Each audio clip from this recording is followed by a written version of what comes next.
Welcome to HPS. Hi லிஃபான்யா, எப்படி இருக்கிற? நல்லா இருக்கேன் பப்ளு, நீ எப்படி இருக்க? நானும் ரொம்ப ரொம்ப சூப்பரா இருக்கிறேன். நேத்து வேற சண்டே இல்லையா, அதனால செம ஜாலி. நீ நேத்து என்ன பண்ணுன? நான் சர்ச்சுக்கும் போனேன், வீட்ல விளையாண்டேன். வாவ், நானும் சர்ச்சுக்கு போயிட்டு வந்து எங்க வீட்டில் எனக்கு சிக்கன் சமைச்சு வச்சிருந்தாங்களே, நான் வயிறு முட்டை சாப்பிட்டேன். நானும் தான் சாப்பிட்டேன். நீமா? ஆமா. நேத்து சண்டே என்ஜாய் பண்ணிட்டு இன்னைக்கு நம்ம குட்டீஸ் எல்லாருமே ரொம்ப ஜாலியா HPSக்கு திரும்பவும் வந்துட்டாங்க. பப்ளு, நீ HPSக்கு ஜாலியா இருந்தியா? ஜாலியா இருந்தியாவா? என்ன கேட்டுட்ட? ரொம்ப ரொம்ப ஜாலியா இருக்குது நம்ம HPS. அதனாலதான் இன்னைக்கு உனக்கு முன்னாடியே நான் வந்துட்டேன். சரி, இன்னைக்கு ஒரு நாள் தான் நான் லேட். நீ போட்டு கொடுக்காம வா மாமா, ஃபர்ஸ்ட் செக்மெண்ட்டை பார்த்துட்டு வரலாம். பார்க்கலாம்.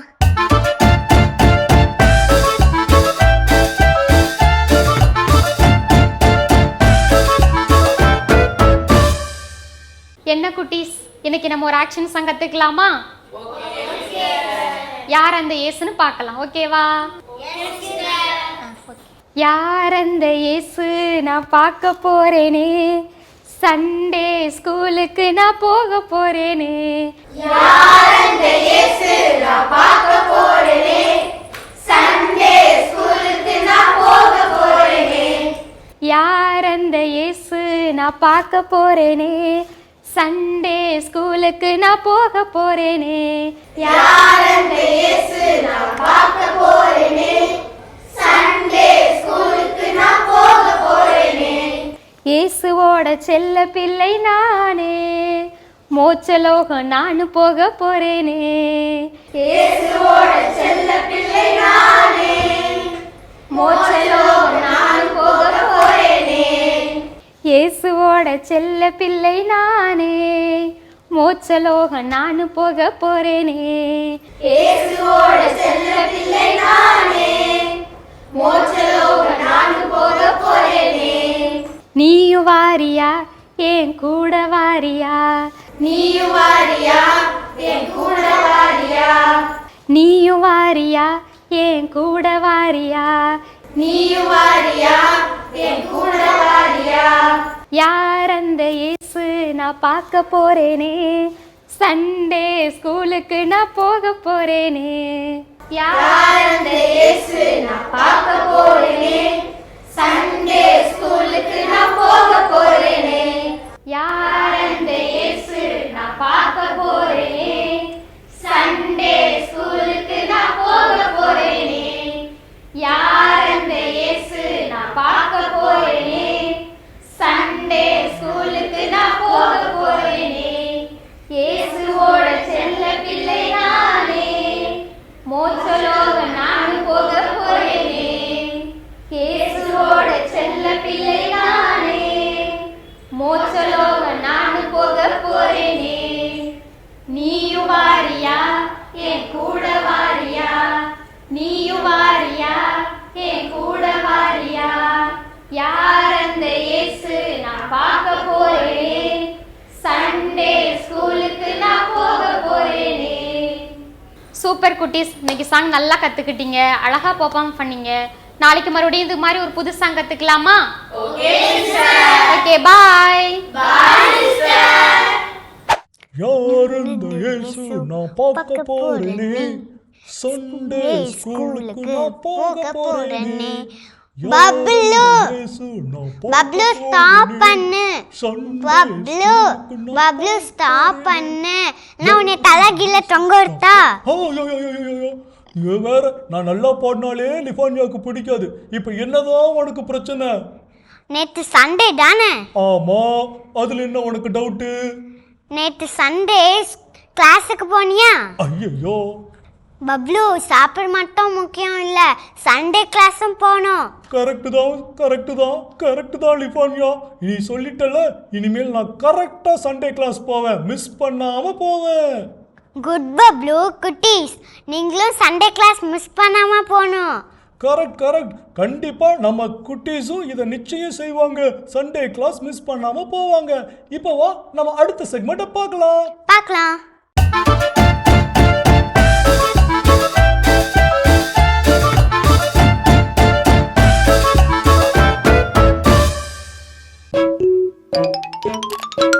லூக்கா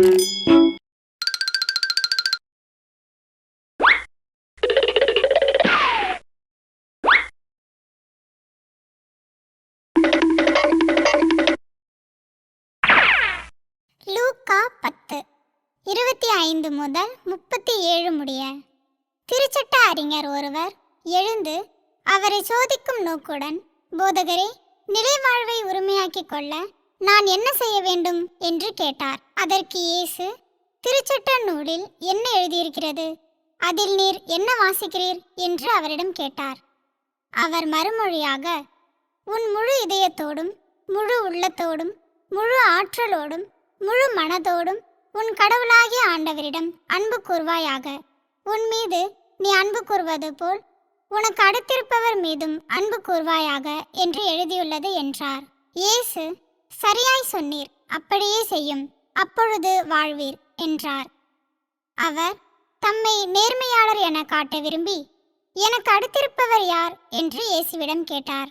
அதற்கு அவர் மறுமொழியாக கூறிய உவமை. ஒருவர் எருசலேமிலிருந்து எரிகோவுக்கு போகும்போது கள்வர் கையில் அகப்பட்டார்.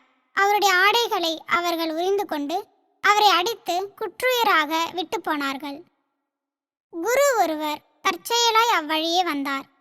அவர் அவரை கண்டதும் மறுபக்கமாக விலகிச் சென்றார். அவ்வாறே லேவியர் ஒருவரும் அவ்விடத்துக்கு வந்து அவரை கண்டதும் மறுபக்கமாய் விலகிச் சென்றார்.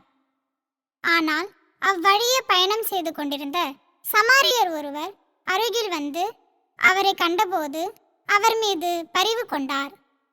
அவர் அவரை அணுகி காயங்களில் திராட்சை மதுவும் எண்ணெயும் வார்த்து அவற்றை கட்டி தாம் பயணம் செய்த விலங்கின் மீது ஏற்றி ஒரு சாவடிக்கு கொண்டு போய் அவரை கவனித்து கொண்டார். மறுநாள் 2 தெனாரியத்தை எடுத்து சாவடி பொறுப்பாளரிடம் கொடுத்து, இவரை கவனித்துக் கொள்ளும், இதற்கு மேல் செலவானால் நான் திரும்பி வரும்போது உமக்கு தருவேன் என்றார். கள்வர் கையில் அகப்பட்டவருக்கு, இம்மூவருள் எவர் அடுத்திருப்பவர் என உமக்கு தோன்றுகிறது என்று இயேசு கேட்டார். அதற்கு திருச்சட்ட அறிஞர், அவருக்கு இரக்கம் காட்டியவரே என்றார். இயேசு, நீரும் போய் அப்படியே செய்யும் என்று கூறினார். ஐ குட்டீஸ், எப்படி இருக்கிறீங்க? வீட்டில் விவிலிய பள்ளி மீண்டும் உங்களை அன்போடு அழைக்கிறேன். இன்றைக்கி நாம் சிந்திக்கிற உவமை நல்ல சமாரியன் உவமை. ஆண்டவர் இயேசு ஆடை தேடி போகிறார். காணாமல் போன ஆட்டை தேடி கண்டுபிடித்து அதை தோள் மீது போட்டு சந்தோஷமாக மகிழ்ச்சியாய் வருகிறார். நமக்கெல்லாம் தெரியும், நான் காணாமல் போன ஆடல்லவா கர்த்தர் என்னை தேடி வந்தார். நல்ல போதகரேன்னு ஒருத்தன் வந்து இயேசு சொல்கிறான். நல்ல போதகரே, கடவுள் இந்த உலகத்தை படைத்த போது எல்லாவற்றையும் நல்லது என்று கண்டார். மனிதனை படைத்த போது மிகவும் நல்லது என்று கண்டார். அப்படின்னா என்ன அர்த்தம்? நம்ம எல்லாவற்றையும் நல்லதாய் பார்க்க கற்றுக்கொள்ள வேண்டும். நல்ல விஷயங்களை வாழ்வாக மாற்ற கற்றுக்கொள்ள வேண்டும். அப்படின்னா நல்லதை சிந்திக்கணும், நல்லதை பார்க்கணும், நல்லதை பேசணும். காந்தி தாத்தா ரூமில் வச்ச குரங்கு சொல்லுவாங்க. குரங்கு பொம்மை நம்ம எல்லாருக்குமே தெரியும். வாயை பொத்திக்கிட்டு இருந்துச்சு. தப்பானதை பேச மாட்டேன், தப்பானதை பார்க்க மாட்டேன், தப்பானதை கேட்க மாட்டேன். அப்படின்னா நல்லதை மட்டுமே நான் சுவாசித்து, நல்லதை மட்டுமே ஜீர்ணித்து, நல்லதை மட்டுமே சிந்தித்து வாழ அழைக்கப்பட்டிருக்கிறோம். அதுதான் திருமுழுக்கில் நீங்களாம் சின்ன குழந்தையாக இருக்கும்போது உங்களுக்கு தெரியாது. சின்ன குழந்தையாக இருக்கும்போது உங்களுக்கு என்ன வெள்ளை ட்ரெஸ் போட்டு விட்றாங்க. ஏன்? தூய்மையாக இருக்கணும், புனிதமாக இருக்கணும், பரிசுத்தமாக இருக்கணும், குட்னஸ், ஹோலினஸ், பியூரிட்டி, இதெல்லாம். அப்போ கடவுள் நம்மை படைத்த போது அந்த புனித தன்மையோடே நம்மை படைத்தார். அந்த புனித நிலையிலேயே வாழ நம்ம அழைப்பு விடுத்திருக்கிறார். அதனால தான் அந்த நல்ல சமாரியன் இயேசு நம்மை தேடி வந்த சமாரியன். அந்த ஆட்டுக்குட்டியை தேடி போனது போல் அந்த ஆட்டுக்குட்டியை எந்த ஆட்டுக்குட்டியை தேடினார்? காணாமல் போன ஆடு, தொலைந்து போன ஆடு, வழி தவறிய ஆடு, நம்ம வட்டத்திற்குள்ளே வர முடியாத இருக்கிற ஆடு. The last, the least and the last. நம்ம ஸ்கூலில் ஃப்ரெண்ட்ஸ் இருப்பாங்க. சிலர் ஃப்ரெண்ட்ஸே இல்லாமல் இருப்பாங்க. யார்கிட்டையும் பேச மாட்டாங்க, பழக மாட்டாங்க, ஷையாக இருப்பாங்க, சாப்பாடு அவங்ககிட்ட இருக்காது, எளிமையான உடையோடு இருப்பாங்க, நல்லா படிக்காத பையனாக இருப்பாங்க, பார்க்குறதுக்கு ஒரு மாதிரி இருப்பாங்க. இவங்களெல்லாம் நம்ம அரவணைச்சோம்னா நம்மளும் குட் சமாரிட்டனாக மாறிடுவோம்.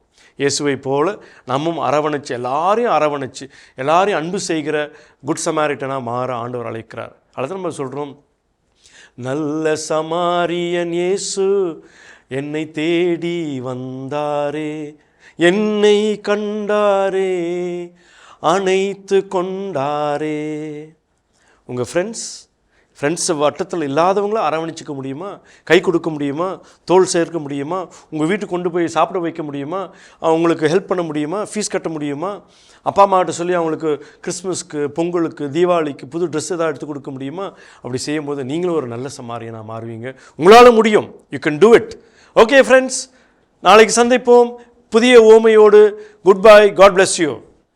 வாவ் பப்ளு, இந்த பாட்டு சொன்ன மெசேஜ்ல இருந்து நீ என்ன கற்றுக்கிட்ட?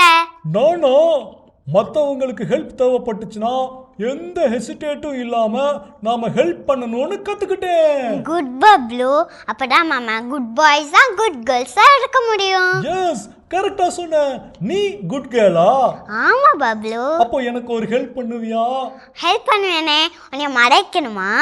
ஐயோ, ஒன்று இந்த பொண்ணு நம்மளை குறைய வைக்குது இல்லை மறைய வைக்குது. நான் அதை கேட்கல. என்னைய தலைகீழ தொங்க விட்டுறதோ இப்படி எதுவுமே பண்ணாத அப்படிங்கிறத தான் ஹெல்ப்பாக கேட்டேன். நீ சேட்டை பண்ணலன்னா நானும் செய்ய மாட்டேன். அப்பாடா, இந்த டீல் எனக்கு ஓகே. சரி லிஃபான்யா, நெக்ஸ்ட் என்ன? கேம் விளையாட போறோம் பப்ளு. அப்போ விளையாடலாமா? விளையாடலாமே.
அட அட அட அட சூப்பரான கேம் பார்த்தாச்சு, விளையாடியாச்சு.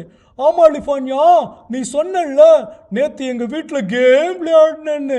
என்ன கேம் விளையாடின? Cricket, football, basketball. ஓ, இதெல்லாம் விளையாடினியா? ஆமா பப்ளு. அப்போ எனக்கு நெக்ஸ்ட் டைம் இன்னொரு ஹெல்ப் பண்ணுவியா? பண்ணுவேனே. என்னன்னா, நீ கிரிக்கெட் விளையாட போகும்போது என்னையும் கூட்டிட்டு போ, ஓகேயா? ஓகே பப்ளு. உனக்கு கிரிக்கெட் தெரியுமா? என்னைய பார்த்து என்ன கேட்ட? கிரிக்கெட் தானே, நான் சூப்பரா விளையாடுவேன். ஒரு 11 பேர் சேர்ந்து ஒரு பாலை கிரவுண்ட்ல வச்சு டிஸ்கா டிஸ்கான்னு எத்தி எத்தி விளையாடுவாங்க, அதான கிரிக்கெட்டு. ஐயோ போ பப்ளு. அப்புறம் நம்ம பேட் எடுத்து பால் எடுத்து பால் வரமோ அடிக்கணும், அதுதான் கிரிக்கெட். ஓ அப்படியா? அப்ப நான் விளையாண்டதுக்கு பேர் என்னது? ஃபுட்பால் பப்ளு. ஐயோ, பேரை மாத்திட்டாங்க போலயே. பப்ளு பேரெல்லாம் மாத்தல, நீ தான் மறந்துட்ட. ஐயோ, இந்த புள்ள எல்லாத்தையும் கண்டுபிடிச்சிருது. விட்டா எல்லாத்தையும் கண்டுபிடிக்கும். வேணாம் வேணாம், நம்ம இப்ப அடுத்த செக்மெண்ட் கதையை பார்க்கலாமா? பார்க்கலாமே.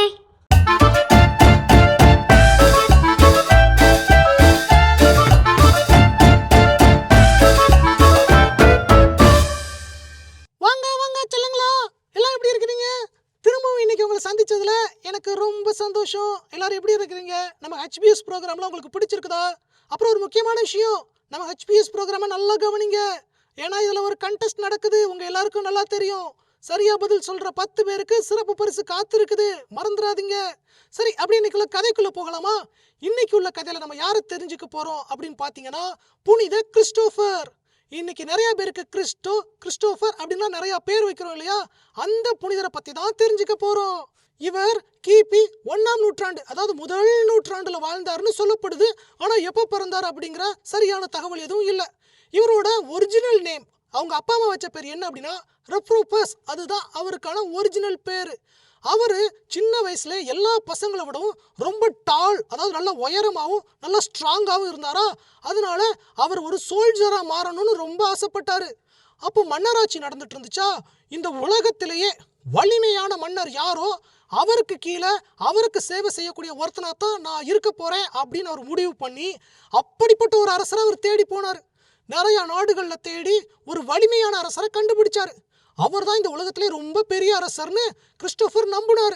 அவர்கிட்ட போய், நான் இந்த மாதிரி ஊர்ல இருந்து வரேன், எனக்கு சின்ன வயசுல இருந்து ஒரு பெரிய ஆசை இருக்குது, நான் ஒரு சிறந்த போர் வீரனா வரணும், அதுவும் இந்த உலகத்திலேயே ரொம்ப வலிமையான ஒரு அரசருக்கு நான் ஒரு போர் வீரனா இருக்கணும்னு அவரோட ஆசையை அவர் சொன்னார். அந்த அரசரும் ஓகே, பெர்மிஷன் கிராண்டட் அப்படின்னு சொல்லி அவரை வேலைக்கு சேர்த்துக்கிட்டாரு. அப்படிதான் ரெப்ரோபஸ் அந்த அரசர்கிட்ட ஒரு போர் வீரராக வேலை செஞ்சார். இப்படி இருக்கும்போது ஒரு நாள் அந்த அரசரை புகழ்ந்து கவிதை சொல்றதுக்கு ஒரு கவிஞர் அன்னைக்கு அரசவைக்கு வந்தார். வந்தவர் நிறைய புகழ்ந்து புகழ்ந்து புகழ்ந்து அரசருக்கு கதை சொன்னாரா, சரி கவிதை சொன்னாரா. அந்த கவிதையை கேட்ட அரசர் முகம் ரொம்ப மாறி போச்சு. அதை கவனிச்ச ரெப்ரோபஸ் அந்த அரசர்கிட்ட போய், ஏன் அரசே பயந்த மாதிரி தெரிஞ்சது, என்னாச்சு உங்களுக்கு? அந்த கவிஞர் நல்லா பெருசாக புகழ்ந்து தானே உங்களை பற்றி சொன்னார், அப்புறம் ஏன் ஒரு மாதிரி உங்கள் ஃபேஸ் மாறுச்சுன்னு கேட்டார். அதுக்கு அந்த அரசர் என்ன சொன்னார் தெரியுமா? இந்த கவிஞர் நான் பயமே இல்லாதவன், ரொம்ப தைரியசாலின்னு சொன்னார். ஆனால் எனக்கும் பயம் இருக்கு, நான் இந்த கொள்ளைக்காரங்க கூட்டத்தை பார்த்தா ஐயோ எனக்கு ரொம்ப பயமாக இருக்கும் அப்படின்னு சொன்னார். இதை கேட்ட உடனே ரெப்ரோபஸ்க்கு, ஐயோ இந்த அரசர் தான் ரொம்ப பலசாலி தைரியசாலி நம்ம நினச்சோமே, இந்த அரசரே ஒருத்தரை பார்த்து பயப்படுறாருன்னா அப்போ அவன் தான் பெரிய ஆளு, ஸோ இவர்கிட்ட வேலையை ரிசைன் பண்ணிட்டு அங்கே போய் ஜாயின் பண்ணிக்கலாம் அப்படின்னு சொல்லி அரசர்கிட்ட இருந்து கிளம்பி அந்த கொள்ளை கூட்டத்தில் போய் சேர்ந்துட்டாரு. கொள்ளை கூட்டம் என்ன பண்ணும் தெரியும்ல, நிறைய தப்பு பண்ணுவாங்க, திருடுவாங்க, மற்றவங்களை அடிப்பாங்க, உதைப்பாங்க, கொலை கூட செய்வாங்க. இதை எல்லாத்தையும் ரெப்ரோபஸும் அவங்களோட சேர்ந்து பண்ண ஆரம்பிச்சிட்டாரு. ஒரு நாள் இதே மாதிரி அந்த கொள்ளை கூட்டத்தோட குதிரையில் டக்கு டக்கு டக்கு டக்கு டக்கு டக்கு டக்கு டக்கு அப்படின்னு போயிட்டு இருந்தாரா. அப்போ அந்த குதிரை திடீர்னு எதையோ பார்த்து பயந்த மாதிரி இருந்துச்சு. என்னன்னு பார்த்தா அங்கே நடுவில் ஒரு சிலுவை இருந்துச்சு. அந்த சிலுவையை பார்த்து குதிரை மட்டும் பயந்தது இல்லாமல் குதிரையில் வந்து அந்த கொள்ளைக்காரனும் பயந்து பின்னங்கால் படுதல் அடிக்க குடு குடு குடு குடு குடு குடு குடு குடு குடு குடுன்னு ஓடிட்டான். இதை பார்த்த ரெப்ரோபஸ், என்னடா அரசன் பெரியவன்னு நினச்சோம், அவன் கொள்ளைக்காரனை பார்த்து பயந்தான், இப்போ கொள்ளைக்காரன் பெரியவன் நினைக்கும் இவன் இந்த சிலுவையை பார்த்து பயப்படுறானே, அப்போ அந்த சிலுவையில் யார் இருக்கிறா அப்படின்னு தெரிஞ்சுக்க ஆசைப்பட்டு கேள்வி கேட்டான். அப்போ சிலுவையில தொங்கிட்டு இருக்கிறவர் இயேசு கிறிஸ்துன்னு அவனுக்கு தெரிஞ்சது. அப்போ நான் இயேசு கிறிஸ்து தான்ப்பா உண்மையான அரசர், அவருக்கு போய் நான் சர்வ் பண்ண போறேன், பணி செய்ய போறேன்னு அவர் தேடி புறப்பட்டான். காடு மலை எல்லாத்தையும் கடந்து ரொம்ப தூரம் பயணம் செஞ்சான். நிறைய பேர்கிட்ட இயேசுநாதரை எங்க சந்திக்கலாம், அவர் எங்க இருக்காரு அப்படின்லாம் கேட்டான். அங்க வழியில பார்த்தவங்களெல்லாம் அவனை திசை மாத்தி அனுப்பி வச்சாங்களே தவிர யாரும் சரியான வழியை சொல்லவே இல்லை. இப்படியே அவன் பாலைவனத்துக்கு போயிட்டான்.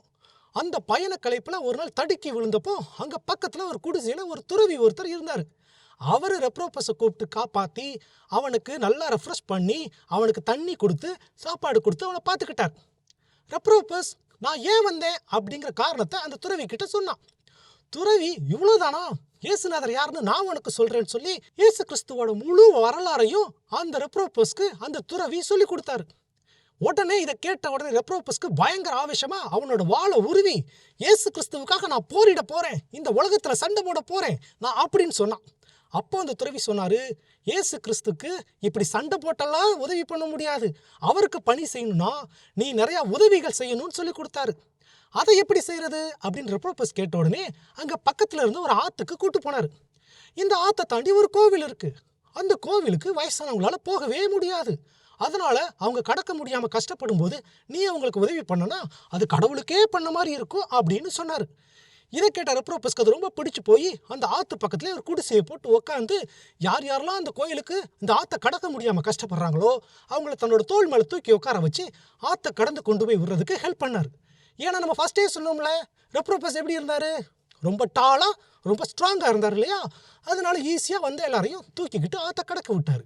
இப்படி இருக்கும்போது ஒரு நாள் அந்த ஏரியாவில் பயங்கரமாக மழை பெஞ்சுது. இடி மின்னல் மழை டொம்முன்னு வெட்டுச்சு, பயங்கரமாக காற்று வீசிச்சு. அப்போ ரெப்ரோபஸ் வீட்டு கதவை ஒரு குட்டி பையன் தட்டுனான். ரெப்ரோபஸ் திறந்து பார்த்தா அழகாக ஒயிட் ட்ரெஸ்ஸில் சும்மா ஏஞ்சல் மாதிரி ஒரு குட்டி பையன் நின்றுக்கிட்டு இருந்தான். என்னை ஆற்றுக்கு அந்த பக்கம் கொண்டு போய் விடுங்க அப்படின்னு அந்த சின்ன பையன் ரெப்ரோபஸ் கிட்ட கேட்டான்.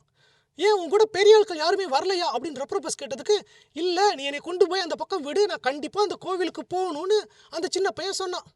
சரி, மழை பயங்கரமாக பெய்யுது, ஆற்றுலையும் தண்ணி நிறையா ஓடுது, ஓகே ஹெல்ப் பண்ணுவோமேன்னு சொல்லி இந்த பையனை தோளில் தூக்கிக்கிட்டு ஆற்றுக்குள்ளே இறங்கி ரெப்ரோபஸ் மெதுவாக நடந்து போனார் ஒவ்வொரு ஸ்டெப்பாக. கொஞ்ச நேரம் போக போக போக ஒரு சின்ன பையனை தூக்குன மாதிரியே இல்லை, ரொம்ப பெரிய வெயிட்டு தூக்குன மாதிரி அவருக்கு ஃபீல் ஆகிட்டு. ஒரு கட்டத்தில் இந்த உலகத்தையே தூக்கி சுமக்கிற மாதிரி அந்த சின்ன பையன் பயங்கர வெயிட்டாக இருந்தான். ஆனால் பார்க்குறதுக்கு ரொம்ப ஒல்லியாக இருந்தான். இவர் ரொம்ப கன்ஃபியூஸ் ஆகிட்டாரு. என்னடா இது, நம்ம சின்ன பையனை தூக்குறோம், இதை விட பெரிய ஆளெல்லாம் தூக்கியிருக்கிறோம், அப்போல்லாம் கஷ்டப்பட்டதே இல்லை, இந்த சின்ன பையன் இம்மா வெயிட்டாக இருக்கானே அப்படின்னு ரொம்ப ஆச்சரியப்பட்டான். அப்போ ரெப்ரோபஸ், கடவுளே தயவு செஞ்சு என்னை காப்பாற்று, என்னை இந்த குழந்தையும் அந்த ஆற்றுக்கு அந்த பக்கம் கொண்டு போகிறதுக்கு உதவி செய்யுன்னு சொல்லி ப்ரேயர் பண்ணான். அதுக்கப்புறம் பயங்கர அதிசயம், கடன்னு இந்த குழந்தையும் ரெப்ரோபஸும் ஆற்றுக்கு அந்த பக்கம் போய் சேர்ந்துட்டாங்க. சேர்ந்ததுக்கப்புறம் ரெப்ரோபஸ் அந்த குழந்தைகிட்ட, நீ இவ்வளோ வெயிட் இருக்கியே, நான் இப்படி எதிர்பார்க்கவே இல்லையே அப்படின்னு சொன்னான். அதுக்கு அந்த குழந்தை சும்மா சிரிச்சுக்கிட்டே நின்னான்.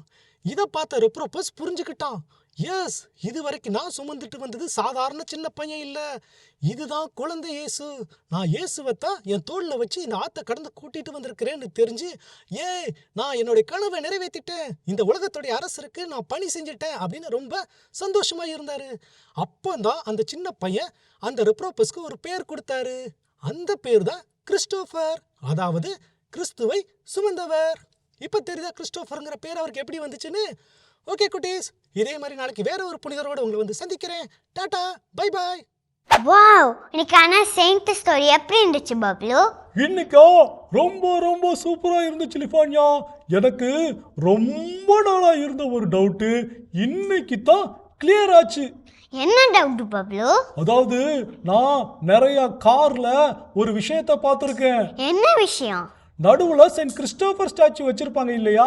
ஆமா. அது ஏன்னு ரொம்ப நாளா எனக்கு தெரியல. இன்னைக்கு இந்த கதையை கேட்ட பிறகுதான் அவர்தான் பயணங்களின் பாதுகாவலர்னு தெரிஞ்சுக்கிட்டேன். குட் பப்ளு. குட்டீஸ், நீங்களும் கிறிஸ்டோபர் பற்றி தெரிஞ்சுக்கிட்டீங்களா? கண்டிப்பா தெரிஞ்சிருப்பாங்க. ஓகே லிஃபான்யா, இன்னைக்கு யாரோட ப்ரேயர் டர்ன்? யாரோட டர்ன் பப்ளு? உன்னோடது. அப்ப ப்ரேயர் பண்ண ரெடியா? ஆமா பப்ளு. ஓகே குட்டீஸ், எல்லாரும் கையை கும்பிட்டு கண்ணை மூடிக்கோங்க. அன்புள்ள இயேசுவே, நாங்கள் ட்ராவல் பண்ணாமோட பாதுகாப்பாக இருங்க. ஆமேன். ஆமீன். சூப்பர், அருமையா ப்ரேயர் பண்ண லிஃபான்யா. ஓகே, நம்ம குட்டீஸை நாளைக்கு வந்து பார்க்கலாமா? பார்க்கலாம். ஓகே குட்டீஸ், உங்களை நாளைக்கு வந்து பார்க்குறோம். Tata, bye bye from Bablu. Bye from லிஃபானியா. இயேசுவுக்கே புகழ். மரியே வாழ்க.